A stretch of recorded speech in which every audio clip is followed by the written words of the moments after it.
Now, the McMaster University swim team from Canada has escaped the winter cold, opting instead for warmer training conditions. As Garfield Jones reports, this year their annual winter camp brought them to Jamaica to take advantage of the island's ideal climate and facilities. The university squad, which includes Jamaican national representative Brady Lewison, is fine-tuning preparations ahead of their collegiate championships in January. Head coach Gray Fearley says Jamaica was the perfect choice, citing the consistent weather and quality training environment as key factors in their decision. Because of the weather, we're able to run full practices the way we want to. Normally we go to Florida, and I can honestly say right now, in Florida, it is very, very cold. As you can probably see by me right now, I'm in full sun, and it is beautiful weather out here, as we all know in Jamaica.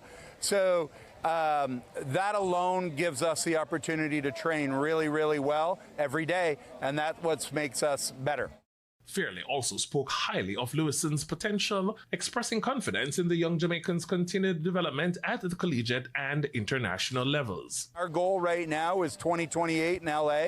I've been working with Brady since the time he was a little boy, and I can honestly say one of my top 10 experiences that I ever had was actually in Carifta this past year in Trinidad. I finally got the opportunity to travel with Team Jamaica and be with, and wow, was it ever mind-blowing how loud it was. You had the drums, you had the flags, you have the cheering and the yelling. It was amazing.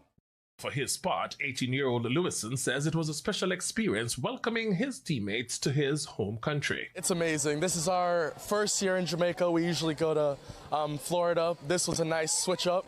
I mean, it's nice to be home in Jamaica.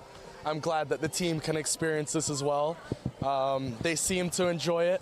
The food here is nice, the weather here is nice, and we're headed to Lime Key this afternoon. The team seems pretty hyped up about that. I mean, when you're in a training camp like this where every practice is hard, it's nice to be in a country where the spirits can lift you up. Meanwhile, captain of the team, Preston McMahon, says they were loving the weather and training conditions on the island. It's great. The troops have been doing good. We've come here to Jamaica to continue our training camp. So the weather's been great here. Outdoor swimming is amazing. Training in the long course pool is awesome for our endurance. We'll compete short course meters. But no, we've been doing good. Leadership-wise, everyone's been performing to their needs and even excelling with the past sets we've done this training camp. The McMaster University was established in 1887 and is located in Ontario, Canada. Garfield Jones reporting for TVJ Sport.